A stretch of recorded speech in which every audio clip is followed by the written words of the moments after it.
नमस्कार भक्तजनों, आज मैं आप सभी के समक्ष मंगल प्रदोष अथवा भोम प्रदोष व्रत की कथा, विधि और महात्म्य प्रस्तुत कर रही हूँ। आइए शुरू करते हैं। प्रदोष का व्रत प्रत्येक मास की शुक्ल तथा कृष्ण दोनों पक्षों की त्रयोदशी को किया जाता है। इस दिन भगवान शिव तथा मां पार्वती की पूजा की जाती है। प्रदोष के व्रत में प्रदोष काल यानी संध्या के समय में पूजा की जाती है। जो प्रदोष व्रत मंगलवार के दिन पड़ता है वह मंगल प्रदोष व्रत कहलाता है। मंगल ग्रह का एक नाम भोम भी है और यही कारण है कि मंगल प्रदोष को भोम प्रदोष व्रत भी कहते हैं। इस व्रत को रखने वाले सभी भक्तों की स्वास्थ्य संबंधी समस्याएं दूर हो जाती हैं। भोम प्रदोष व्रत जीवन में समृद्धि लेकर आता है। इस दिन को कर्ज उतारने के लिए बड़ा ही श्रेष्ठ माना जाता है। आइए अब शुरू करते हैं भोम प्रदोष व्रत की कथा। एक बार एक बुढ़िया थी। वह अपने इकलौते बेटे मंगल के साथ रहती थी। वह प्रतिदिन हनुमान जी की पूजा किया करती थी। प्रत्येक मंगलवार को नियम पूर्वक व्रत रखकर वह बुढ़िया हनुमान जी का पूजन करती थी। उस दिन वह न तो घर को लीपती थी और न ही मिट्टी खोदती थी। बुढ़िया माँ को व्रत करते हुए अनेकों दिन बीत गए। एक दिन हनुमान जी ने उस बुढ़िया की परीक्षा लेने की सोची। वह एक साधु का रूप धारण कर बुढ़िया के घर पहुँच गए।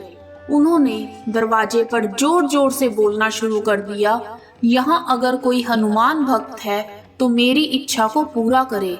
साधु बाबा की आवाज सुनकर बुढ़िया माँ घर से बाहर आ गई और साधु से पूछने लगी, आपकी क्या इच्छा है साधु महाराज? इस पर साधु बाबा ने कहा, मैं बहुत भूखा हूँ, तुम मेरे लिए यहाँ जमीन लीप दो, मैं भोजन बनाकर खा लूंगा। इस पर बुढ़िया ने कहा, महाराज, लीपने खोदने के अलावा अगर और कोई काम हो तो अवश्य बताएं, मैं जरूर करूंगी।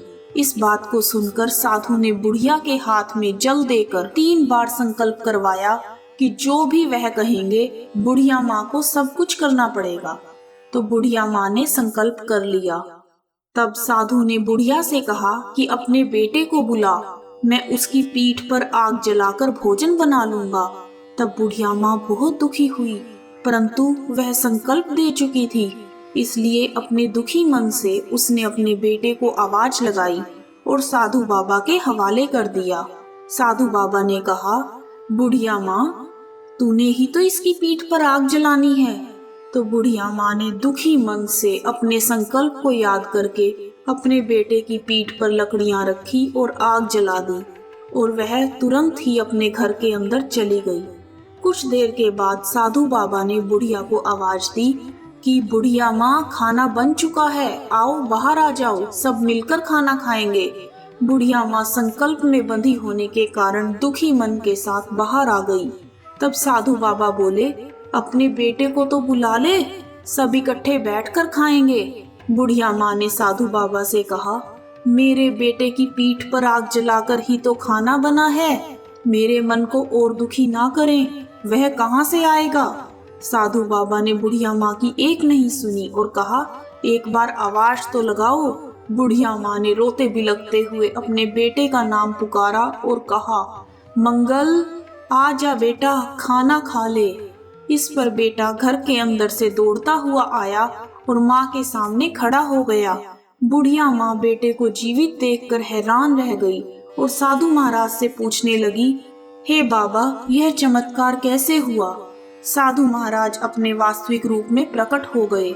हनुमान जी को अपने घर में देखकर बुढ़िया का जीवन सफल हो गया। हनुमान जी ने बुढ़िया और उसके बेटे को भक्ति का आशीर्वाद दिया और अंतर्ध्यान हो गए। हे प्रभु, जैसे आपने बुढ़िया माँ और उसके बेटे को दर्शन देकर कृतार्थ किया, वैसे ही हम सब पर भी अपनी कृपा दृष्टि बनाए रखना। कहानी सुनने वालों का भी भला और सुनाने वालों का भी भला। कथा समाप्त। जय हनुमान जी की। ओम नमः शिवाय। पूजा विधि। त्रयोदशी के दिन प्रदोष काल में यानी सूर्यास्त से 3 घड़ी पूर्व शिव भगवान का पूजन करना चाहिए। भोम प्रदोष व्रत की पूजा शाम 4:30 बजे से लेकर शाम 7 बजे तक के बीच में की जाती है और व्रतधारी को चाहिए कि शाम को दोबारा स्नान करके स्वच्छ वस्त्र धारण कर लें। पूजा स्थल अथवा पूजा गृह को शुद्ध कर ले। और यदि व्रतधारी चाहे तो शिव मंदिर में जाकर भी पूजा कर सकते हैं। 5 रंगों से रंगोली बनाकर मंडप तैयार करना चाहिए। पूजन की सभी सामग्री को एकत्रित कर लें। कलश में शुद्ध जल भी भरना चाहिए और कुश के आसन पर बैठकर भगवान शिव की पूजा विधि विधान से करनी चाहिए।